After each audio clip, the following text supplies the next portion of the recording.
Ever have those moments where um, you feel like your words are getting all tangled up Hmm. before they even leave your mouth? Oh, definitely. Like you've got something really important to say, but it just comes out as a mumble. You see those glazed over looks. Yeah. It's such a common frustration. It really is that Yeah. gap between what's, in your head and what actually comes out. And it doesn't matter how much you know, right? Spot on. It's a communication challenge that well, it can affect anyone. You might have brilliant ideas, but if they're not delivered clearly, Their impact is just lost. exactly. It's about making sure your message actually lands the way you intend it to. Well, that's exactly what we're diving into today. Our listeners shared a really interesting set of resources, Mm, all focused on overcoming mumbling and speaking with more clarity. okay. We've got a detailed WikiHow article, some pretty helpful YouTube videos from communication coaches, even a speech pathologist. Oh, interesting. A good mix. Yeah, and a few insightful blog posts as well. So quite comprehensive, looking at it from different angles, the practical stuff, the exercises, but also the psychology behind it. Exactly. So our mission really is to dig into these sources, pull out the most effective strategies, the key insights, Mm. and give our listener and you listening a clear, actionable path. Yeah. How to communicate with more confidence, more impact, without feeling totally overwhelmed by all the info. Right. A curated approach. Yeah. Precisely. Okay, so let's unpack this. Mhm. Why?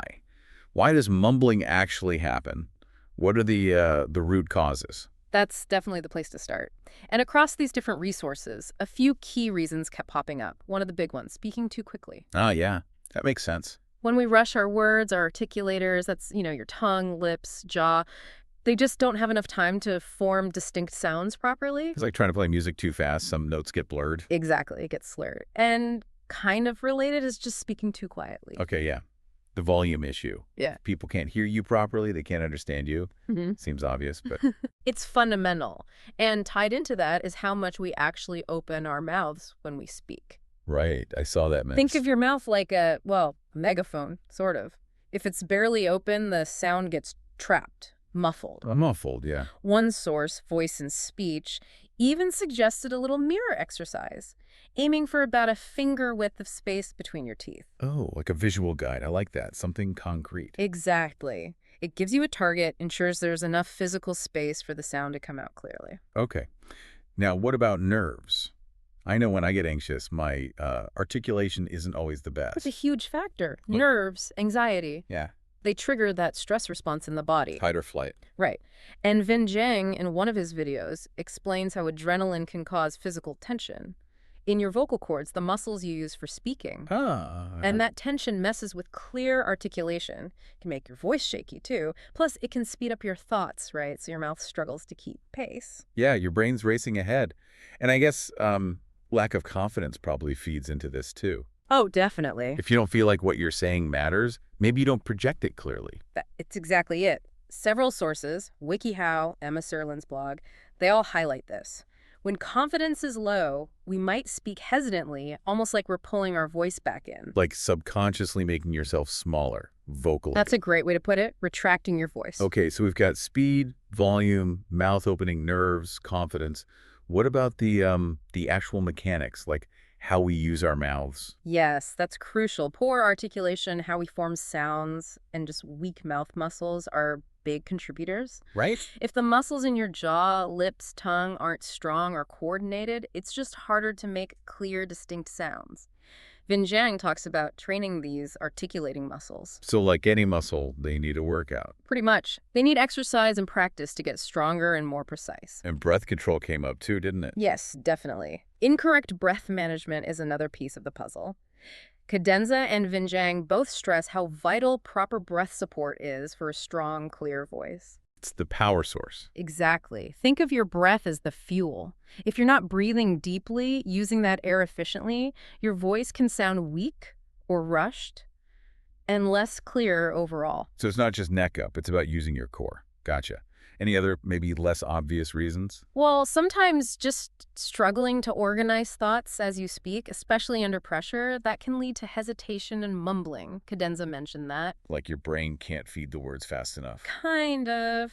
Or you're searching for the right word. Which brings up another point. A limited vocabulary can sometimes contribute if you're pausing and fumbling, breaking the flow. Wow. Okay, it really is a mix of things, isn't it? Physical, mental, technical. It's very interconnected, rarely just one single cause. That's why tackling it effectively usually means looking at it from, well, from multiple angles. Right. Okay, so we've got a decent handle on the why. Let's move to the how, the practical stuff. How do we actually start speaking more clearly? Starting with breathing seemed foundational. Absolutely. It's the bedrock, like you said. The WikiHow article had some really accessible exercises to start with. Like what? Simple things, like really deep inhales and exhales, focusing on filling the lungs completely. That helps increase capacity, airflow. Okay. They also mentioned quick gasps using the diaphragm, engaging those core muscles that support the voice. Diaphragmatic breathing? Yeah, even doing exaggerated ha ha ha laughs can help get that deeper breath going. And for control, things like pursed lip exhales. Oh, and the book on the abdomen exercise, that's a classic for feeling the diaphragm move. Those sound pretty doable. Yeah. Easy to incorporate. And Veen Jiang also talked breathing, but more for anxiety, right? Yes, he's a big proponent of box breathing, that structured 4-4-4-4 count. Inhale for 4, hold for 4, exhale for 4, hold for 4. Right. It's really powerful for calming the nervous system. Great tool before a stressful situation where you might typically mumble. So breathing helps mechanically, and it helps regulate the emotional state that can cause mumbling. That's useful. Double benefit. And both Cadenza and Vinjang really hit home the importance of breath support for projecting your voice. Okay, what does that mean exactly? Support. It means speaking on the exhale. Using that steady stream of air from your diaphragm, not trying to talk right at the top of your breath or when you've just run out of air, both create tension. Ah, okay. Finding that sweet spot in the exhale. Exactly. Vinjang has that counting exercise, count aloud, as far as you comfortably can on one steady exhale. It really builds awareness of sustained breath support. Like powering an instrument steadily. Got it. Hmm. Okay, so breath is foundational. What about the mouth itself? Lips, tongue, jaw. Improving articulation. Okay, yeah. A key one mentioned a lot. Consciously open your mouth wider. Right, the finger width thing. Yeah, that mirror exercise from Voice and Speech, aiming for 1 or 2 finger widths between the teeth during practice gives you that visual target. And just slowing down. Universally recommended. Deliberately enunciating each syllable. Exactly. It might feel a bit weird or slow at first, but it gives your articulators the time they need. It feels like it would sound unnatural, but I guess the clarity makes up for it. It does. And practicing with over-enunciation in private, really exaggerating mouth movements, WikiHow and Vinjang both suggest this. That helps train the muscles. Like a warm-up drill. Precisely. Makes the normal, correct movements feel easier over time. Okay. And there were specific tongue and lip exercises too. Yep. Tongue exercises are vital. Strengthening those muscles helps with so many sounds. Dr. Grace Lee mentioned focusing on sounds like R, S. They need precise tongue placement. Tricky sounds. Very. And just general movements like circling the tongue inside the mouth, pushing it against your cheek, builds dexterity. Makes sense. And lips. Vinjang suggested lip trills. Blowing air through relaxed, vibrating lips helps loosen them up. The practicing sentences heavy on lip sounds like Peter profoundly baked blueberry muffins for breakfast. But saying it smoothly, legato style, not tight and jerky. Especially important for those PB band sounds. Right, avoiding those tight little pops that can make things unclear. Smooth flow. Exactly. And tongue twisters. Everyone mentioned those, it seemed. Huh, yes. They're a classic for a reason. Practicing them slowly, really focusing on crisp, clear consonants. It's fantastic for articulation. The like Betty Bott. Yeah. Peter Piper. Sally Sells, red leather, yellow leather, all those. Emma Serlin's blog had a great phrase, make the consonants pop, sizzle, and snap. Yeah. Really emphasizes being active. Building that muscle memory. There was also that thumb and mouth exercise. Seemed a bit odd. Yeah, the How to Enunciate article mentioned that. Gently putting your thumb knuckle between your teeth while reading aloud. Why? The idea is the obstruction forces your mouth muscles to work harder, to articulate more deliberately to be understood. Interesting. Worth a try, maybe. And lastly, for the physical side, posture came up. It did. Good posture, sitting or standing straight, keeps your airways open. Better breath flow, better resonance. Okay. Plus, as WikiHow and Russia noted, good posture just helps you feel more confident, which we know links back to clearer speech. Right, it all connects. Okay, so that's a lot of the physical side. Breathing, mouth exercises, posture. Let's shift to the mental and emotional aspects. Managing nerves seems like a big one. Huge. And the sources had lots of strategies. A really basic but crucial one from Vinjang, preparation. Just knowing your stuff. Exactly. If you're prepared for a conversation or presentation, you feel more in control, less anxious. Makes sense. Less mental energy spent worrying, more available for speaking clearly. He also mentioned specific breathing techniques for nerves. Yeah, besides box breathing, he talked about Wim Hof breathing Mm. and also doing a quick burst of physical activity like jumping jacks or a brisk walk right To before. burn off adrenaline. Yeah, release that nervous energy physically. Smart. I also liked his point about shifting focus, away from yourself and your own fear towards serving the audience. That's a powerful reframe. Focus on connecting and delivering value, not on potential mistakes. It can really lessen self-consciousness. Definitely. And WikiHow had general relaxation tips, too. Yeah, a whole bunch. Visualization, counting breaths, thinking of a happy place, calming scents, tactile comfort objects, light stretching. Basically, finding what works for you to calm down. A toolkit of calming strategies. And what about building that underlying confidence? That's key for long-term change. Positive self-talk, using affirmations or mantras, how to enunciate, and Russia suggested things like, because I deserve to be heard. Internal belief. And Vin Jiang talked about desensitization, gradually exposing yourself to speaking situations. Start small, like a toast with friends, then maybe stand up during a Zoom call. Build up slowly. Little wins building comfort. Yeah. Okay. What about language choice and intention? Vin Jiang suggested using simpler language sometimes, avoids cognitive strain, helps thoughts flow more smoothly, less chance of stumbling. Okay. Keep it clear. Keep it moving. And both Emma Serlin and Russia stress the power of intention, consciously directing your voice outwards, aiming it at a point in front of you. Rather than letting it just sort of fall out. Exactly. Give it purpose, direction, makes it sound stronger, clearer.